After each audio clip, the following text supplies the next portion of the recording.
দৈনিক 12 ঘন্টা কাজ করে 10 জন লোক 20টি খেলনা তৈরি করে 3 দিনে।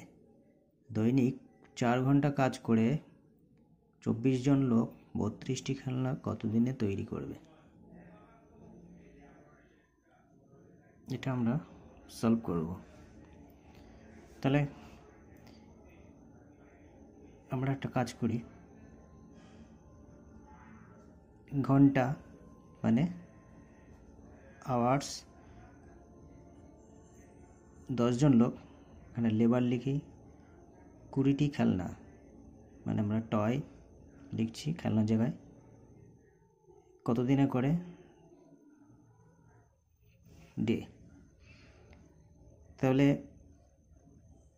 12 ঘন্টা কাজ করে 10টা লেবার 20টি খেলনা তৈরি করে, 20টি টয় কত দিনে? 3 দিনে।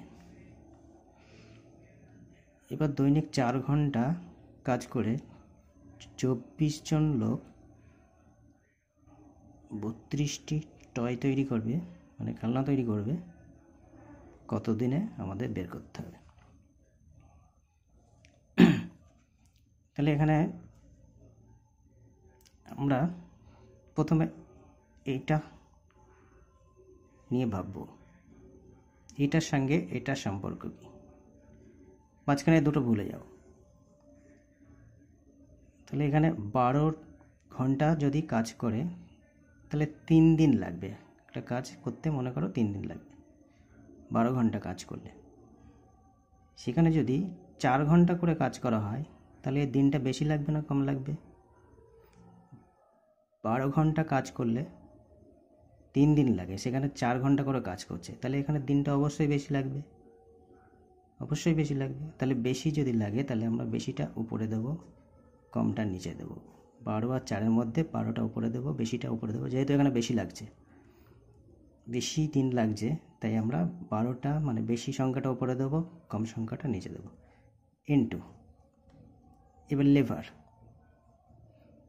10 জন লেবার যদি কাজ করে 3 দিন লাগে, 24 জন লেবার যদি কাজ করে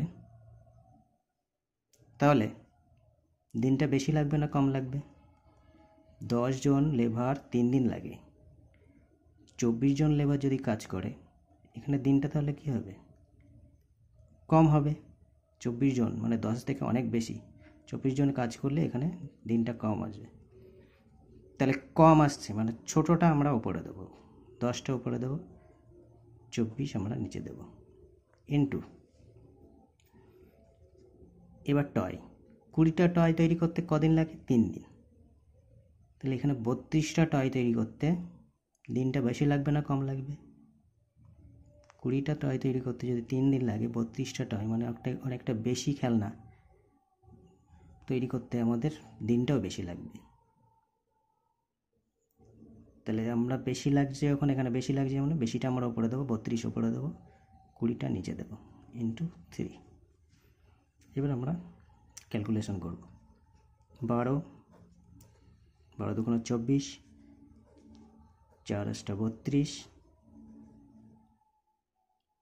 10 দুগুণ 20, 4 দুগুণ 8, 2 দুগুণ 4, 3 দুগুণ 6। তাহলে আমাদের অ্যান্সার হবে 6।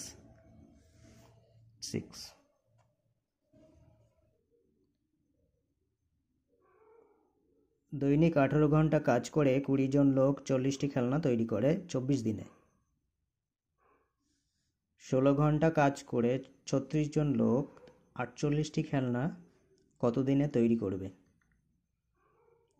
ঠিক একইভাবে এই অঙ্কটা নিজেরা সলভ করো তো।